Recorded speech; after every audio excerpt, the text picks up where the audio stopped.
Hello friends, ओम श्री गणेशाय नमः। जय श्री कृष्णा। आप सभी का स्वागत है आपके अपने यूट्यूब चैनल पर। फ्रेंड्स, आज हम आपको इस वीडियो में बताने जा रहे हैं साल 2021 की रमा एकादशी का शुभ मुहूर्त, व्रत पारण का समय, पूजा विधि, नियम, महत्व और रमा एकादशी की पौराणिक व्रत कथा और रमा एकादशी के दिन किए जाने वाले उपायों के बारे में। फ्रेंड्स, वीडियो शुरू करने से पहले आपसे रिक्वेस्ट है, अगर आप हमारे चैनल पर नए हैं और आपने अभी तक चैनल को सब्सक्राइब नहीं किया है तो प्लीज़ सब्सक्राइब कीजिएगा चैनल को, साथ ही प्रेस कीजिएगा बेल आइकन को, जिससे नए वीडियोस से रिलेटेड नोटिफिकेशन आपको तुरंत प्राप्त हो सके। और वीडियो पसंद आने पर वीडियो को लाइक और शेयर ज़रूर कीजिएगा ताकि सभी भक्तों को इस वीडियो का लाभ प्राप्त हो सके। और कमेंट बॉक्स में जय श्री कृष्ण जरूर लिखिएगा। कार्तिक मास की कृष्ण पक्ष की एकादशी को रमा एकादशी के नाम से जाना जाता है। ये एकादशी दिवाली से 4 दिन पहले आती है। रमा एकादशी के दिन से ही लक्ष्मी पूजा की शुरुआत हो जाती है। इस दिन भगवान विष्णु जी के केशव स्वरूप के साथ साथ माँ लक्ष्मी जी की पूजा की जाती है। माता लक्ष्मी का एक और नाम रमा भी है, जिसकी वजह से इस एकादशी को रमा एकादशी के नाम से जाना जाता है। रमा एकादशी पर व्रत और पूजा से विशेष लाभ मिलता है। मान्यता है कि इसके प्रभाव से महापाप भी दूर हो जाते हैं। इस दिन विधि विधान से भगवान विष्णु जी की पूजा कर नैवेद्य अर्पण किया जाता है। इस बार रमा एकादशी 1 नवंबर 2021 सोमवार के दिन है। मान्यताओं के अनुसार इस व्रत के प्रभाव से सभी पाप नष्ट हो जाते हैं और साथ ही माँ लक्ष्मी जी की कृपा से कभी भी घर में धन की कमी नहीं आती है। रमा एकादशी के दिन भगवान विष्णु और माता लक्ष्मी जी की पूजा की जाती है। सभी एकादशियों में रमा एकादशी का महत्व कई गुना ज्यादा माना जाता है। रमा एकादशी अन्य दिनों की तुलना में हजारों गुना अधिक फलदायी मानी गई है। मान्यता है कि जो भी व्यक्ति यह व्रत करता है उसके जीवन की सभी मनोकामनाएं जरूर ही पूरी होती है। यह व्रत करने वाले के जीवन में समृद्धि और संपन्नता आती है। यह चतुर्मास की आखिरी एकादशी होती है। आर्थिक तंगी से निजात पाने के लिए रमा एकादशी का व्रत किया जाता है। इस दिन व्रत करने से माँ लक्ष्मी जी को प्रसन्न किया जाता है और धन संपदा की प्राप्ति होती है। इसलिए ही कार्तिक मास की इस एकादशी को लक्ष्मी एकादशी के नाम से भी जाना जाता है। मान्यता है कि रमा एकादशी के दिन माता लक्ष्मी के रमा स्वरूप के साथ भगवान विष्णु जी के पूर्ण अवतार केशव स्वरूप की पूजा की जाती है।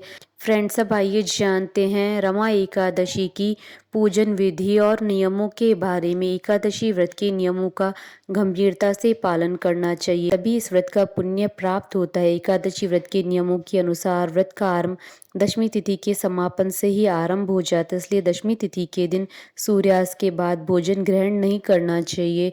रमा एकादशी के दिन प्रातःकाल स्नान करने के बाद व्रत का संकल्प लें, भगवान विष्णु जी की पूजा करें। इस दिन माँ लक्ष्मी जी की भी पूजा का विधान है। एकादशी के दिन सुबह स्नान आदि से निवृत्त होकर स्वच्छ वस्त्र धारण करें और फिर पूजा करें। पूजा में धूप, दीप, तुलसी के पत्ते, नैवेद्य, फूल, फल का प्रयोग करें। मान्यता है कि इस दिन भगवान विष्णु जी का पीले वस्त्र और पीले फूलों से श्रृंगार करना चाहिए। इसके बाद एकादशी की पूजा आरंभ करें। भगवान विष्णु और माता लक्ष्मी की पूजा करें। इस दिन विष्णु जी को मुख्य रूप से तुलसी के पत्र चढ़ाए जाते हैं। तुलसी का विशेष महत्व होता है, इससे सारे पापों का नाश होता है। उसके पश्चात रमा एकादशी की व्रत कथा सुने अथवा पढ़ें। भगवान विष्णु और माता लक्ष्मी जी की आरती करें, सबको प्रसाद वितरित करें। रमा देवी लक्ष्मी का दूसरा नाम है, इसलिए इस एकादशी में भगवान विष्णु जी के साथ देवी लक्ष्मी जी की पूजा आराधना की जाती है, जिससे जीवन में सुख, समृद्धि, स्वास्थ्य और खुशियां आती है। एकादशी के दिन घर में गीता का पाठ, भजन, कीर्तन किए जाते हैं। इस दिन भगवत गीता को पढ़ना अच्छा माना जाता है। एकादशी के दिन रात्रि में जागरण करें। अगले दिन द्वादशी के दिन ब्राह्मणों को भोजन करवाकर व्रत पारण मुहूर्त में व्रत का पारण करें। फ्रेंड्स, अब आइए जानते हैं रमा एकादशी के शुभ मुहूर्त के बारे में। हिंदू पंचांग के अनुसार इस बार रमा एकादशी 1 नवंबर 2021 सोमवार के दिन है। एकादशी तिथि प्रारंभ होगी 31 अक्टूबर 2021 को दोपहर 2:27 पर और एकादशी तिथि का समापन होगा 1 नवंबर 2021 को दोपहर 1:21 पर। एकादशी व्रत की पारण का शुभ समय रहेगा 2 नवंबर 2021 को सुबह 6:37 से सुबह 8:50 पर। द्वादशी के दिन हरिवासर समाप्ति का समय रहेगा 2 नवंबर 2021 को सुबह 11:31 पर। फ्रेंड्स, अब आइए जानते हैं रमा एकादशी के दिन किए जाने वाले उपायों के बारे में। जीवन साथी का हमेशा साथ बनाए रखने के लिए आज के दिन सुबह स्नान आदि के बाद स्वच्छ वस्त्र धारण करके तुलसी के पौधे की जड़ में जल चढ़ाएं, साथ ही थोड़ा सा सिंदूर चढ़ाएं। आज के दिन ऐसा करने से जीवन साथी का साथ हमेशा बना रहेगा। अगर आप अपने धन में बढ़ोतरी करना चाहते हैं तो आज के दिन आपको सुबह स्नान आदि करने के बाद धन कारक 11 कौड़ियों की पूजा करनी चाहिए। पूजा के बाद उन कौड़ियों को पीले रंग के कपड़े में लपेटकर तिजोरी में रखें या जिस जगह आप धन रखते हैं वहाँ संभाल कर रखना चाहिए। आज के दिन ऐसा करने से आपके धन में बढ़ोतरी होगी। अगर आप अच्छे स्वास्थ्य की कामना रखते हैं तो आज के दिन आपको अपने नहाने के पानी में थोड़ा सा गंगा जल, तुलसी की पत्ती, आंवले का फल डालकर नहाना चाहिए। अगर ऐसा संभव न हो तो नहाने के पानी में थोड़ा सा प्रयाग से लाया गया जल अवश्य डालें। इस प्रक्रिया को अगले 21 दिनों तक जारी रखें। ऐसा करने से आपका स्वास्थ्य अच्छा बना रहेगा। फ्रेंड्स, अब आइए प्रारंभ करें रमा एकादशी की पौराणिक कथा। धर्मराज युधिष्ठिर कहने लगे कि हे भगवान, अब आप मुझे कृपा करके कार्तिक मास के कृष्ण पक्ष की एकादशी के विषय में बताइए। इस एकादशी का क्या नाम है तथा इसके व्रत का क्या विधान है, इसकी क्या विधि है, इसका व्रत करने से किस फल की प्राप्ति होती है, कृपया यह सब विधान पूर्वक कहिए। भगवान श्री कृष्ण बोले, कार्तिक माह के कृष्ण पक्ष में दीपावली के 4 दिन पहले आने वाली इस एकादशी को लक्ष्मी जी के नाम पर रमा एकादशी कहा जाता है। इसे पुण्यदायिनी एकादशी के नाम से भी जाना जाता है। इसके प्रभाव से ब्रह्म हत्या जैसे महापाप भी दूर हो जाते हैं। यह बड़े बड़े पापों का नाश करने वाली है। इसका महात्म मैं तुमसे कहता हूँ, ध्यान पूर्वक सुनो। हे राजन, प्राचीन काल में मुचुकुंद नाम के एक राजा थे। उसकी इंद्र के साथ मित्रता थी और साथ ही यम, कुबेर, वरुण और विभीषण भी उसी के मित्र थे। यह राजा बड़ा धर्मात्मा, विष्णु भक्त और न्याय के साथ राज करता था। उस राजा की एक कन्या थी जिसका नाम चंद्रभागा था। उस कन्या का विवाह चंद्रसेन के पुत्र शोभन के साथ हुआ था। एक समय वह शोभन ससुराल आया। उन्हीं दिनों जल्दी रमा एकादशी भी आने वाली थी। जब व्रत का दिन समीप आ गया तो चंद्रभागा के मन में अत्यंत सोच उत्पन्न हुआ कि मेरे पति अत्यंत दुर्बल है और मेरे पिता की आज्ञा अति कठोर है। दशमी को राजा ने ढोल बजवाकर सारे राज्य में ये घोषणा करवा दी कि एकादशी को भोजन नहीं करना चाहिए। ढोल की घोषणा सुनते ही शोभन को अत्यंत चिंता हुई और अपनी पत्नी से कहा, हे प्रिय, अब क्या करना चाहिए? मैं किसी प्रकार भी भूख सहन नहीं कर सकूंगा। ऐसा उपाय बतलाओ कि जिससे मेरे प्राण बच सके, अन्यथा मेरे प्राण अवश्य चले जाएंगे।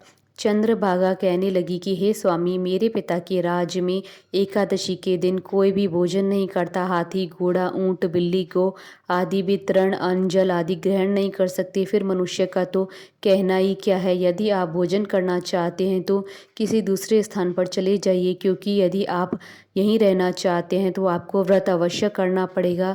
ऐसा सुनकर शोभन कहने लगा, हे प्रिय, मैं अवश्य व्रत करूंगा। जो मेरे भाग्य में होगा वह देखा जाएगा।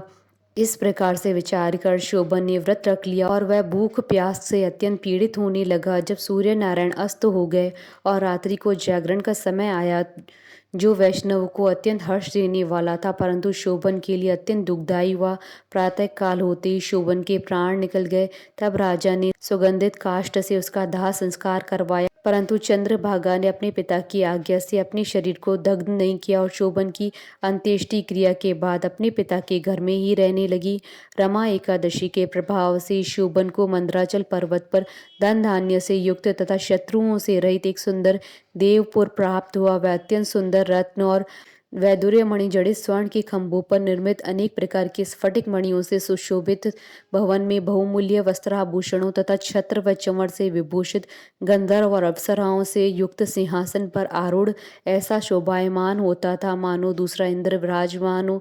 एक समय मुचुकुंद नगर में रहने वाले एक सोम शर्मा नामक ब्राह्मण तीर्थ यात्रा करता हुआ घूमता घूमता उधर जा निकला और उसने शोभन को पहचाना कि यह तो राजा का जमाई शोभन है।